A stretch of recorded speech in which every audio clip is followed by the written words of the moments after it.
it's been a long time we've been waiting for this, but Grandpa Ken David Stewart said he's going to do another show for us this afternoon. Oh, I can hardly wait. Oh, I'm so excited. Oh. Well, I can certainly understand. What's your name again? Oh, I'm Kermit. Kermit. I can certainly understand your excitement today. It's a real big thrill to be on live TV with a big star like Grandpa Ken David Stewart today. Well, it's not really that big a thrill for you guys. You live with me, right? Oh, yeah, we do. We live in your house. That's even more exciting. Oh yeah, Grandpa Stewart, you're very good to us.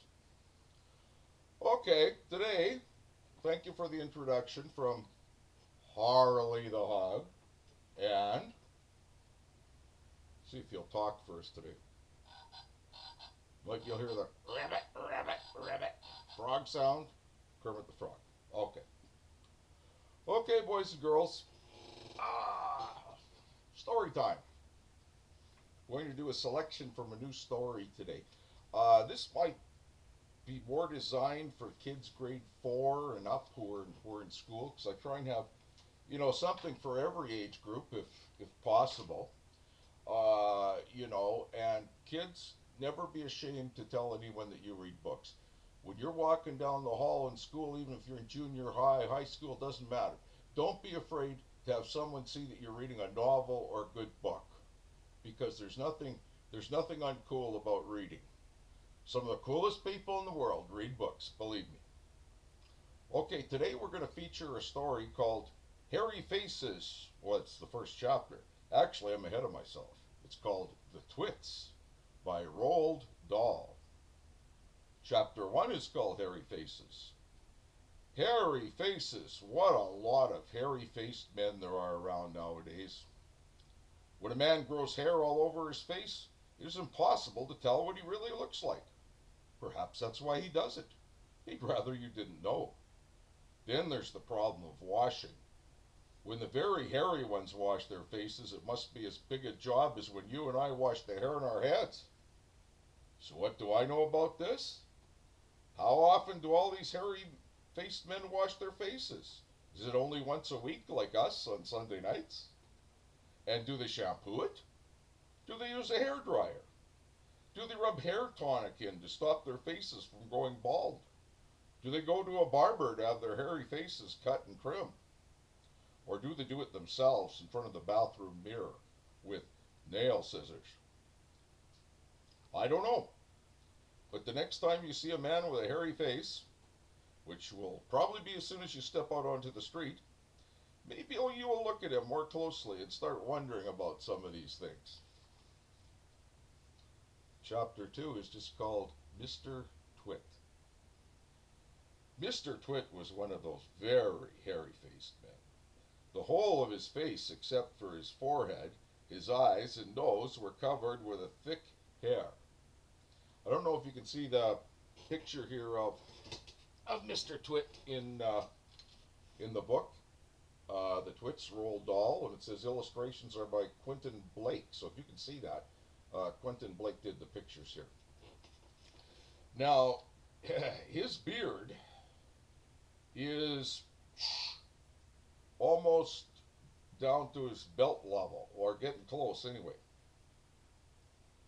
Okay, Mr. Twit was one of those very hairy-faced men.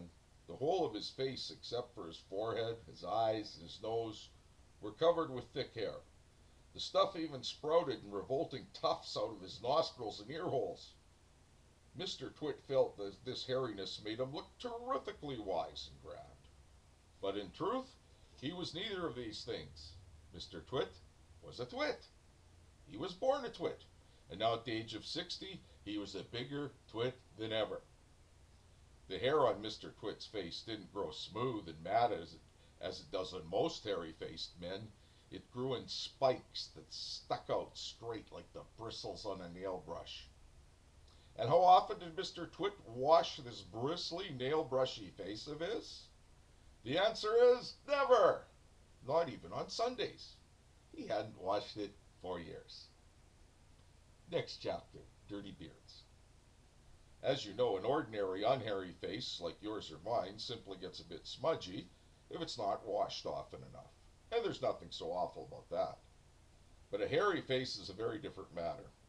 Things cling to hairs, especially food. Things like gravy go right in among the hairs and stay there. You and I can wipe our smooth faces with a washcloth and we quickly look more or less all right again. But the hairy man cannot do that. We can also, if we're careful, eat our meals without spreading food all over our faces. But not so the hairy man. Watch carefully next time you see a hairy man eating his lunch, and you will notice that even if he opens his mouth very wide, it is impossible for him to get a spoonful of beef stew or ice cream and chocolate sauce into it without leaving some of it on the hairs. Mr. Twit didn't even bother to open his mouth when he ate. As a result, and because he never washed, there was always hundreds of bits of old breakfasts and lunches and suppers sticking to the hairs around his face. They weren't big bits, mind you, because he used to wipe those off with the back of his hand or on his sleeve while he was eating.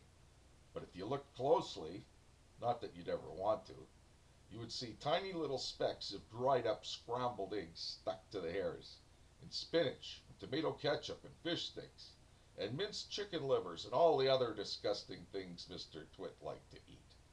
And here, if you can see it, is some pictures of the disgusting way Mr. Twit eats. If you look closer still, hold your noses, ladies and gentlemen. If you peer deep into the mustachy bristles sticking out over his upper lip, you would probably see much larger objects that had escaped the wipe of his hand.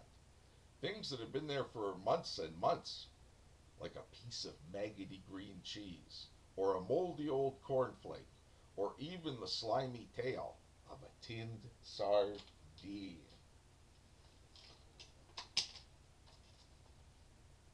Grandpa Ken, you didn't read that last paragraph too well. I don't want to be critical or anything, but you kind of stumbled over a few words there and messed it up a little bit.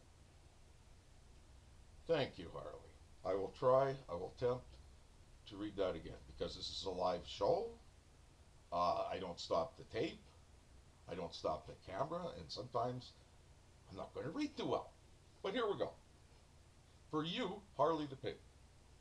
If you look closer still, hold your Don't laugh, Harley. Hold your noses, ladies and gentlemen. If you peer deep into the mustachy bristles sticking out over his upper lip, you would probably see much larger objects that had escaped the wipe of his hands. Things that had been there for months and months, like a piece of maggoty green cheese, or a moldy old cornflake, or even the slimy tail of a tinned sardine. Because of all this, Mr. Twit never really went hungry. By sticking out his tongue and curling it sideways to explore this hairy jungle around his mouth, he was always able to find a tasty morsel here and there to nibble on. What I'm trying to tell you is that Mr. Twit was a foul and smelly old man. He was also an extremely horrid old man, as you will find out in a minute.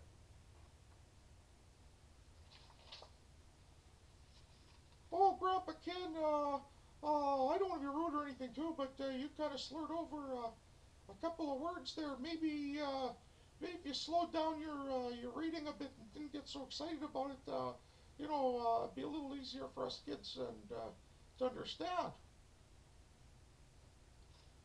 Thank you, Kermit. You see, I've got two editors in the studio right now. Just two right now, Harley the pig and Kermit the frog. So whenever I really mess something up, they will tell me about it. Okay, tomorrow, our next episode, we are going to start with Mrs. Twit. Now, you don't want to miss this episode at all. And kids, like I said, reading is cool, even if you're an older kid. Even if you're a 59-year-old kid like me, reading is cool. reading is fun. And if you have trouble reading, kids, you know, quietly ask your teacher after school or at lunchtime or whenever he or she is free and ask them to help you because you can learn how to read. Even if you're having a tough time with it now, you can learn how to read. I have confidence in you. Grandpa Ken David Stewart has confidence in you that you will become a great proficient reader. And now, kids, I just wish you, and parents who may be listening in too, I wish you a very happy, safe afternoon. And if you like the show, just drop me a line on Facebook, MySpace, YouTube, whichever. And and I'll certainly keep Grandpa Ken David Stewart. Will definitely keep doing the shows for you. Okay, thanks a lot. We'll see you again, folks.